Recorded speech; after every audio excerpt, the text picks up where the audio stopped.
What is up, Packers fans, and welcome back to another episode of the Daily Draft brought to you by Badger State Brewing in Green Bay, Wisconsin. I am your host and the publisher of Packer Report, and today is our final mock draft Monday, and today I have time. Today I do have time. Want to discuss a couple of things we haven't had the chance for. I've referred to these as the pleasantries. I haven't had a chance to do much of like the 6-8 minute quick talk at the top about draft topics, and I just want to kind of take the last one here to just sort of discuss, what the point of all this was. What was the point of the daily draft? What's the point of what I do? Um, and it's to bring you to the majority. And I understand there are, and some of them are, people that think I'm an idiot will call them excuses. Some of them are reality. Like, for example, and I'm kind of rambling here, but I'll give you the 2022 draft. Quay Walker. While they don't take linebackers, well, they do take linebackers. Ted Thompson drafted AJ Hawk 5th overall. They had not done it for a while, and it frustrated people because Green Bay had bad linebacker play. They draft linebackers, early. They took Nick Barnett super early. That might have even been Mike Sherman, but it might have been Ron Wolf. I can't remember. They took Nick Barnett in round 1, took AJ Hawk in round 1, took Quay Walker in round 1. The important part about Quay, the thing to remember about Quay is, yes, positionally, it was a little odd. They hadn't taken a linebacker early in a long time. I probably and almost certainly said that they were unlikely to do so, or I might even say they won't do so. But ultimately, Quay was as Packers gets. I mean, you look at his athletic profile, and he was an outlier by position alone. Okay, and so some of the guys that we're talking about as outliers, not just their positions, like 4, sometimes in some cases 5 things. Same with Devontae Wyatt. Devontae Wyatt was old, but that's it. Every other thing that Packers would look for, SEC, high athletic profile, high QB pressure numbers, perfect size for what they were doing. He hits it, right? Devontae Wyatt was Packersy as hell, just old. And I would call, age and position, I would call that like B tier or ancillary stuff, right? The black and white stuff for what the Packers, for what they've done so far, has been tackle, heights and weights. They just haven't gone shorter than this, haven't gone taller than this, haven't gone lighter than this, haven't gone heavier than that. And look, right, there's always exceptions. Okay. Just published the Packer report short list, the RAS short list yesterday. And there are 77.3% of the Packers drafted by Brian Gutekunst that we actually have scores for were an 8.08 or more, which would tell you predictively that if you're looking for 80% of the Packers class, look for guys that have an 8.08 RAS or better. It's not a guarantee. Go 50%. They won't, but they could. Okay. And so, when we talk about a guy, and I did the show right already. And this is a little bit of a victory lap because, Brian basically said exactly what I've been saying in his press conference today. The Packers want you to be able to play multiple spots on the offensive line. They cross-train guys on the offensive line. I've talked it to death. Mims is too tall. He's too heavy. He doesn't have enough starts. We don't know his agilities. Okay. They haven't taken a tackle in the first 3 rounds ever under Goody, a tackle to play tackle. Excuse me. I am better. I got a little bit, but I promise. I feel better, sound better. I am better. I will come to Green Bay a healthy man. But really what I was talking about with the height weight stuff, and you saw it with Derek Sherrod. I think you were maybe going to see it with David Bakhtiari if Bulaga never gets hurt that one year. But you've seen with a number of guys, they value versatility. And there is a height where it just becomes untenable to play center or guard. Mims also, frankly, hasn't shown maybe he could do it, right? You think he's athletic enough. We don't know the agility test, so he's just fast and explosive, which is honestly not that important for a tackle. That's why they care so much about the short shuttle, the 3-cone. If Mims is a right tackle who can only play right tackle, that's another strike. To a lesser extent, if Tyler Guyton is a right tackle who can only play right tackle, that's a huge strike. Go back and listen to what Goody said. I retweeted it with some smart ass thing. Okay, but the point of all this isn't look at me, look how smart I am. I invented the draft thresholds. I didn't. I just did the RAS shortlist and then started to narrow things down from there. Worked with Jake Stack, did all these things, right? No one cares, honestly. I want you guys that watch this show to feel informed. I've done a ton of work, okay? I've worked really hard to watch these guys that I tell you about. I want you guys to be informed. I also want you to have a realistic look, a realistic thought process in your head of who the likely Green Bay Packers are. Who are the tier 1 guys? Who are the tier 1.5 guys? Who are the tier 2 guys, right? Who is going to be a Green Bay Packer? Who is most likely to be a Green Bay Packer, and who are they probably not interested in? Okay, 180-pound corners, 175-pound wide receivers, 350-pound tackles. Probably not, guys. Edge rushers, especially early, with the RAS in the 7s. Okay, for a long time, edge rushers less than 270 pounds weren't really what they were doing. The goal is to lead you to the 77.8%. And 22% of the time, you'll be right. All you guys tell me how stupid I am. Threshold isn't a threshold until it's a threshold, whatever the hell you say. We're just trying to get people to the most likely outcome. And I make jokes about barbecue sauce. By the way, I've never lost a barbecue sauce bet. You can look all those up. Like, right? I make jokes, but ultimately the goal is just to have you guys be as informed as possible and then understand what the most likely outcomes are. I mean, my God, go back to, I want to quick take a look at this. This will be great radio. I'm going back to look at, because I want the actual answer. Jake Stack, and this was just at one position. He did a phenomenal job, though. This was just at one position. But Jake Stack, let's see. Where is this? Now I've lost it. Let's see. This is great radio. I thought we had a link to give people last year's guide for free in case they wanted to look at it. But I can go right here into Packer People. Excuse me. So your five Packers tier 1s last year, Jackson Smith and Jibba. They passed on him for Lucas Van Ness. Rashee Rice, awesome season for the Chiefs. Dontavion Wicks, taken by the Green Bay Packers. A.T. Perry and Grant Dubose, taken by the Green Bay Packers. Think of all the wide receivers that were available in last year's draft. Think of them all. By the way, the only thing that Jaden Reed missed was weight, and they made him put the weight on. So Jaden Reed would have basically been a tier 1 if we'd have known that the Packers wanted him to get up to 195. So, 39, 41, 43, whatever receivers that got taken, we gave you 5, and the Packers took 2. We narrowed it down that much, and the Packers took 2 of our 5 tier 1s, and basically a tier 1.5 in Jaden Reed. We're just trying to help. And it's not we're smart, we're not cool, like we're just trying to help.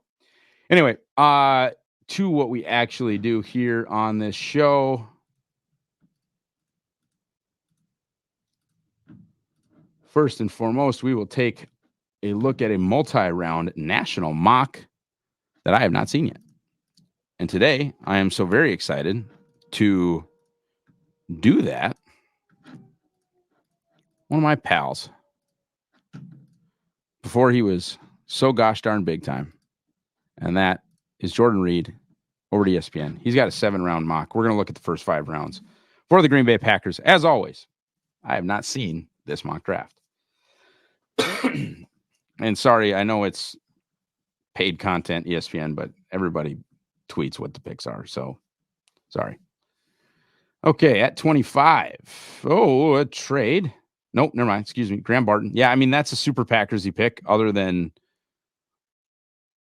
it's the only thing about Barton is like they don't do that in the first round.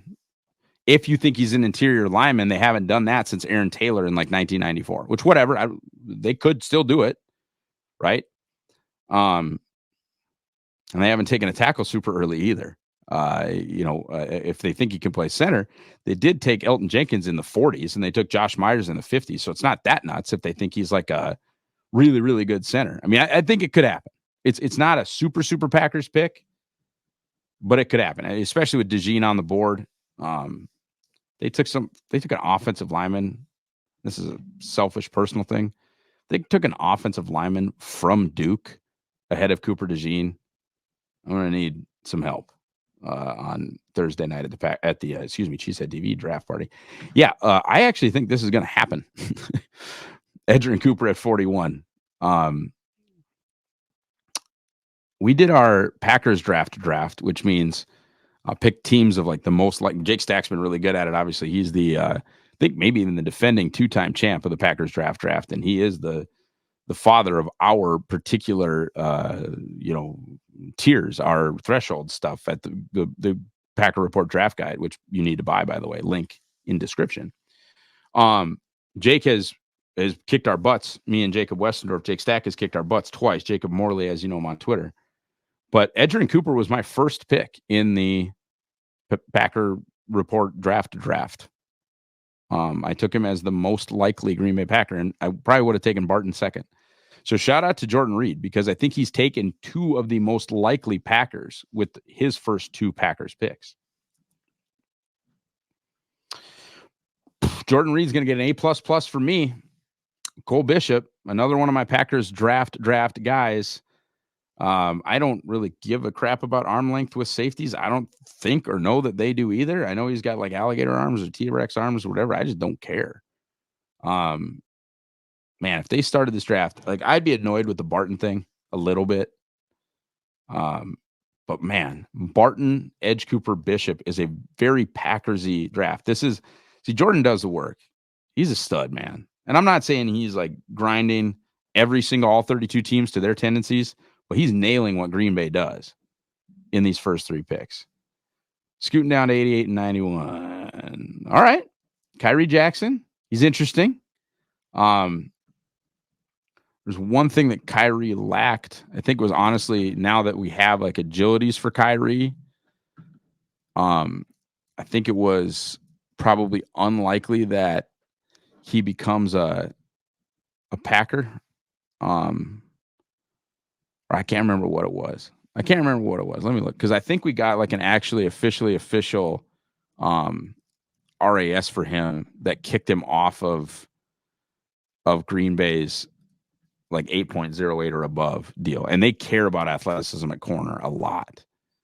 I'm going to just quick look at the RAS shortlist. Yeah, see, he's off it. I can't remember what happened, but I think he added agilities and they weren't great. And his RAS ended up overall, or his speed or something, he ended up sub 8. And Green Bay doesn't do that very often. The sub 8 corners with a premium pick.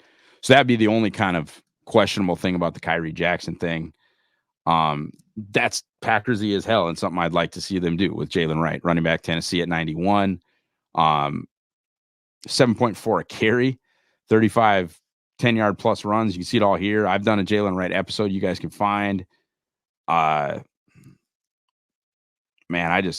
this is really good. The Kyrie Jackson thing is questionable, but they've done some stuff where they get away from kind of quote unquote what they do as early as round 3. You go look at some of my like outlier tweets. Some of that stuff does start in round 3. I do not like the Gabe Hall pick, but we are in round 4, so we're not going to complain too much. Yeah, if he took Gabe Hall with Johnny Wilson on the clock or on the board, took Gabe Hall with Tyke Smith on the board, took Gabe Hall with Bo Limmer on the board. Just a lot of guys I'd be really annoyed of them taking Gabe Hall over Will Shipley, although they did just take Jalen Wright. And finally, the one that we're going to care about, Braden McGregor. They need edge depth. I don't think that's crazy. Just quick check. And again, round 5, we're in the scratch and dent store. So McGregor is not what you would call a Packers edge. I'm not saying they can't, whatever, take him. You have a 28th percentile shuttle, and you're not doing the 3-cone. Like, if all we know is that you're a 28th percentile shuttle guy, that's not very Packersy. But whatever. I mean, I'd give that an A. Like, couple outliers, fine. I would be super annoyed with the Gabe Hall pick. He is just looking at my rankings. This sounds like I'm just absolutely dumping on Gabe Hall, and not, but just from a value perspective, Hall for me, Gabe Hall, not Michael Hall, is like a UDFA. He's 295th on my rankings. So for him to be in the 4th round would make me a little bit sad. But Jordan must like him more, or like the fit, or I don't know, is a 9+ RAS guy. So certainly, within the realm of what Green Bay might do. I just am not a huge fan of the player. That's fine. Okay, here is the zoomed in version of the PFF website for all of you that cannot see.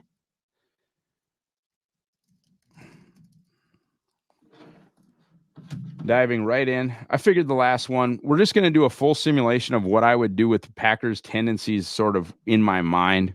And I am open to trades. I am not going to purposely trade. We're going to just kind of keep this close to the public board, and then we're going to 50-50 out everything else. For one final time, we are going to draft for the world champion Green Bay Packers. And I'll tell you right now, we're not going to trade up. We're going to see what happens at 25, what the offers might be at 25, and then we'll kind of look around. And I'm going to pull up my final big board. You guys won't be able to see it, but I'm going to pull up my final big board here to make some of these decisions. Well, that's not a decision. We don't have to make a decision. That's Latu, and I have no pants on in the lyric room in Green Bay. That's fun because I haven't gotten to do that yet, the Latu stuff. And look, there's some medical stuff. I mean, that's not completely and totally out of the realm. It's not completely and totally out of the realm that he falls that far. You see a guy fall like that every year. I think it's certainly on the table. Okay. So now I would be looking at the cornerback spot.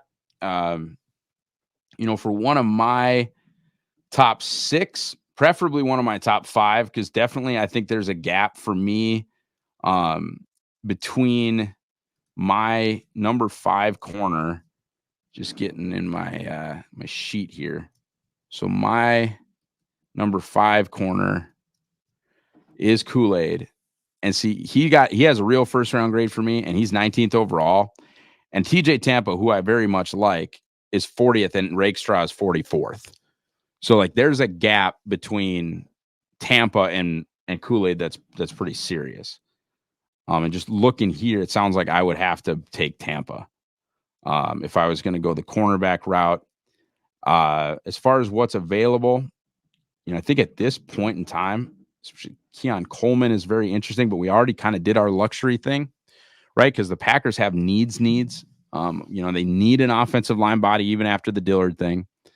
I would say they need a linebacker, although we're maybe not going to take care of that right now. Although if Edgerrin Cooper is on the board, which it seems like he is, that's on the table. Okay, so Edgerrin Cooper's on the table.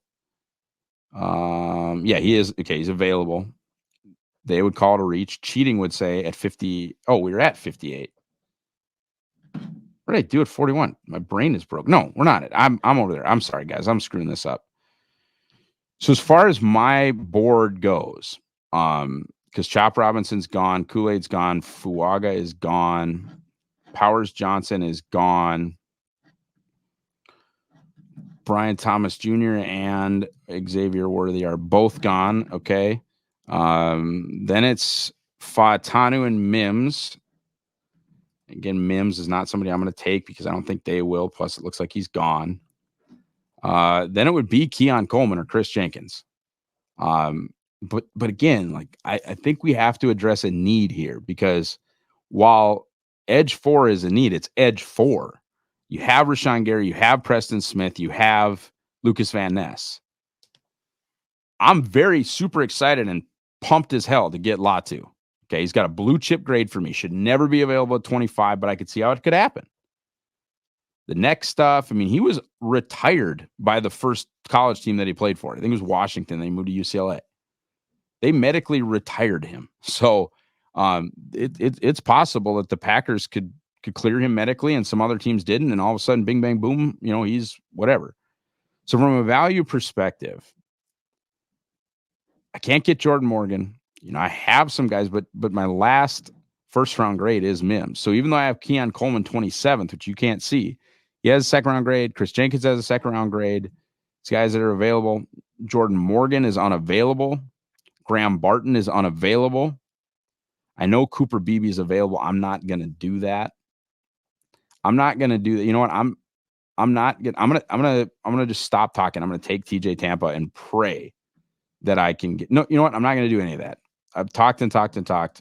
I'm going to take Edgerrin Cooper at 41 because I think the Green Bay Packers are going to take Edgerrin Cooper at 41. So that's what we're going to do, and then we'll see what happens at 58.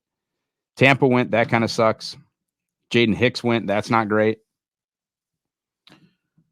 Bullard is really interesting to me, but I think he's too light. Let's see what else is available here. Neyland is interesting, but Green Bay already did the thing. I'm going to take Kingsley Suamataia and pray we can get Cole Bishop at 88. Just pray. Because, Kingsley for me, he is right there in my top 50. I think they'll play him at guard. I think Dillard really wants to be a tackle, and I think Dillard's going to make the team.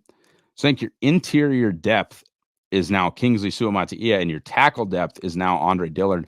I would honestly love the Kingsley pick at 58. So we're going to do that. Now we're just watching the board, hoping that Cole Bishop doesn't get picked. And he didn't. So that makes pick 88 real easy. I think. Unless I'm completely losing my mind. And he went super early. There we go. And look, I know kind of waiting on Bishop is a little bit cheating just because, they are, they being, the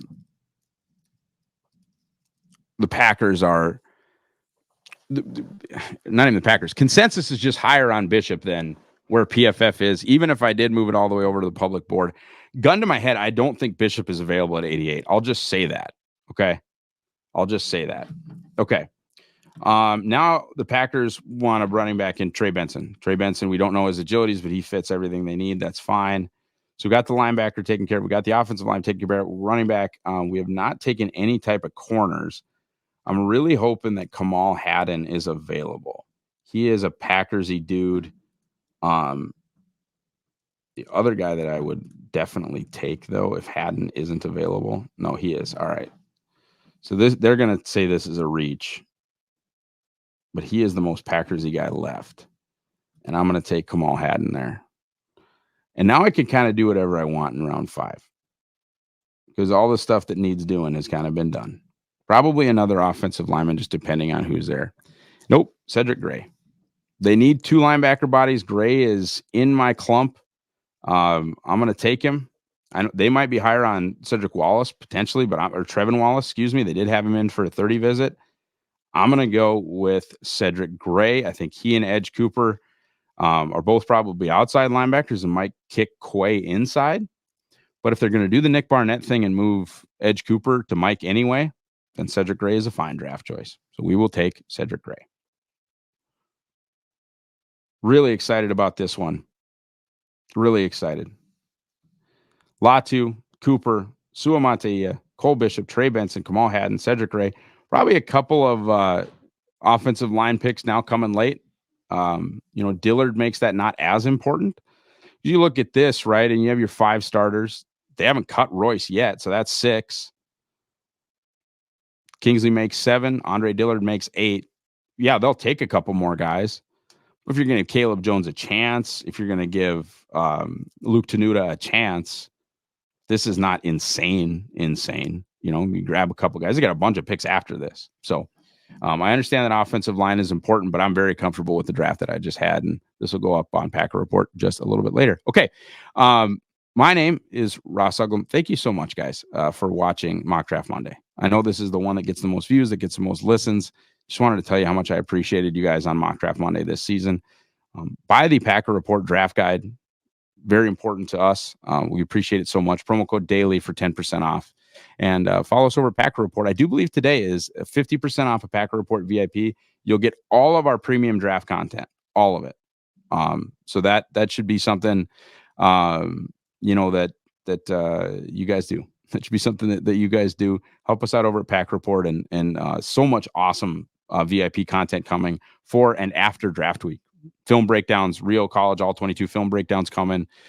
Great time to get in, 50% off today. Have a great rest of your Monday, guys. Go Pack, go.